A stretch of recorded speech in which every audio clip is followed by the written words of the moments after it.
Welcome students. We recently saw budgets of various states and central government as well. And mining and quarrying has been an important source and resource that could garner revenue when it comes to taxing mineral wealth. So this primary sector contributor has been in tussle in Supreme Court and it has delivered a humongous judgment with majority of 8-1 while interpreting the constitution. So this constitutional bench has given judgment, and now the question about who can tax mineral wealth has been resolved. As who can tax mineral wealth has been resolved, let's look at the provisions that are existing in constitution. Along with that, let's also look at what this judgment can change to state and central governments. As part of Indian constitution since inception, entry 50 of state list. So this entry 50 of state list allows state to tax minerals like sand or any other minerals. But lately in 2000s, central government has brought a law in 2006 which says Minerals Development and Regulation Act. And this act has changed the scenario. Though it has been stateless and state subject about taxing the minerals, now they have classified it as major and minor minerals. So the major minerals,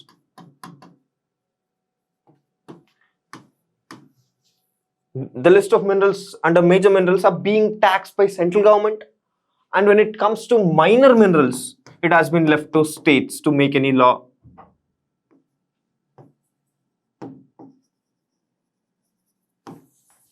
So the major and minor minerals classification has usurped or snatched away the power of taxation to states.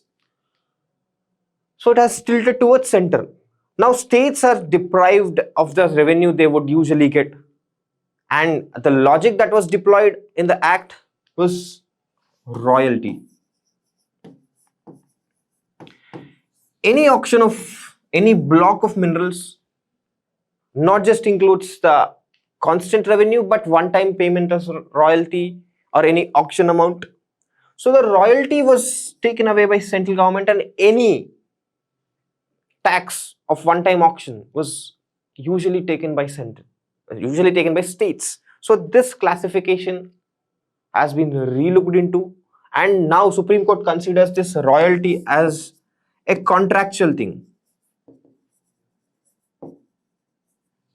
So this logic has been deployed to deliver the judgment, and now what's the outcome of it? As we saw the Act of Mineral Development Regulation Act of 2006, now under which there's a Mineral Development Fund. It's established in every district which has mining activity, and this fund gets proceeds from all a kind of taxation you call, or a kind of contribution by those miners. You'll get contribution to Mineral Development Fund, and this is utilized to treat for welfare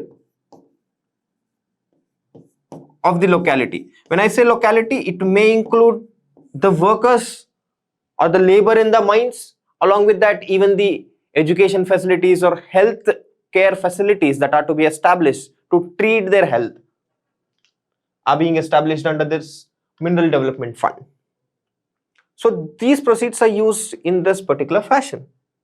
If this is the case, then will this continue after this judgment? Yes, this would continue.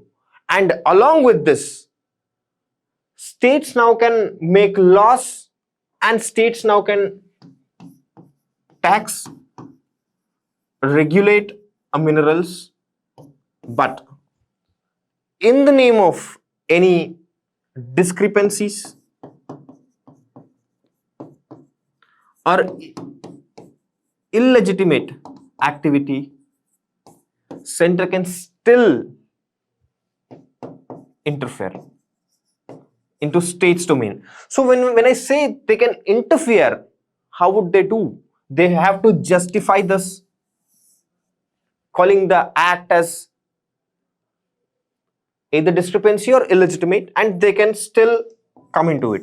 So all in one, long story short, we could say that center can't directly act ex ante.